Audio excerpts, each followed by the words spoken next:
This quick video walks you through the Canvas homepage template designed for Yuma High. I'll show you how it works, what to update, and why it's structured this way. The goal is to help make your homepage clear, consistent, and helpful for students from day one. The top section includes the Yuma High logo, your course title, and a short info box for your course overview, name, email, and room number.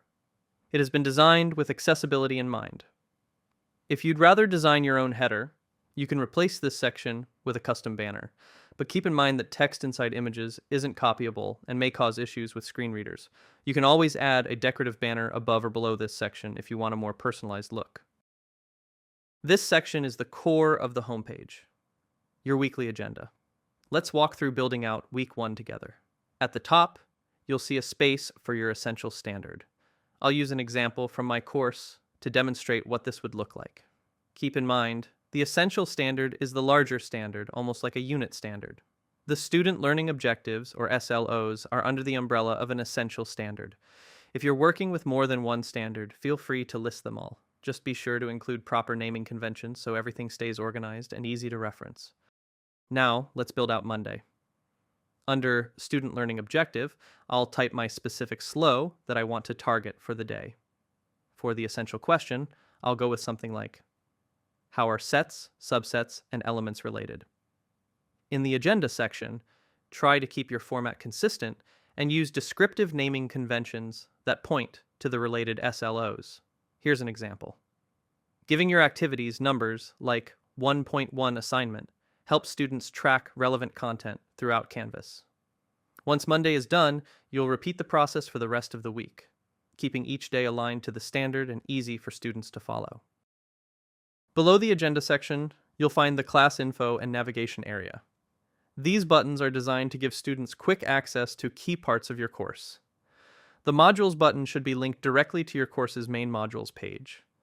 To do that, just click Edit, select the image, and use the link icon to connect it to your Modules tab in the course navigation.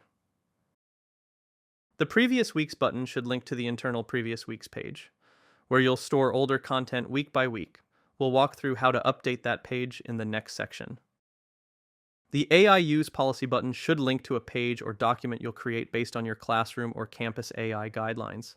If you don't have one yet, that's totally fine. This is something we'll work on throughout the year. With that said, it's a good idea to set basic AI expectations from day one. Students are already using these tools whether you've given permission or not. By setting clear expectations early, like what's okay, what's not, and when AI use is appropriate, you'll save yourself confusion down the road. All right, let's look at maintaining a previous week's archive. Once a new week starts, move the old one to the previous week's page. On that page, you'll see drop-down sections for each week. This format keeps things organized and loads much faster than having separate pages or dozens of links, especially for students on Chromebooks or slower Wi-Fi. To move a week, go to your homepage, click Edit, highlight the full week block you want to move, copy it, then head to the previous week's page. Click Edit on that page. Find the correct drop-down section and paste it inside. This setup makes it easy for students to go back, find missing work, or review lessons without getting overwhelmed. Also, make sure to update the new week on the homepage afterward. And if something totally breaks during this process, you can always restore Canvas pages to previous versions by clicking on the 3 dots at the top of the page. The Student Tools section comes with a standard set of buttons already in place, things like Student View, Paper Tutor, and the e-learning attendance button.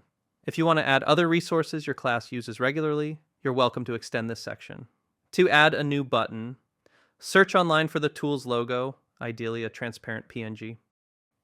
Download the image. In Canvas, insert the image.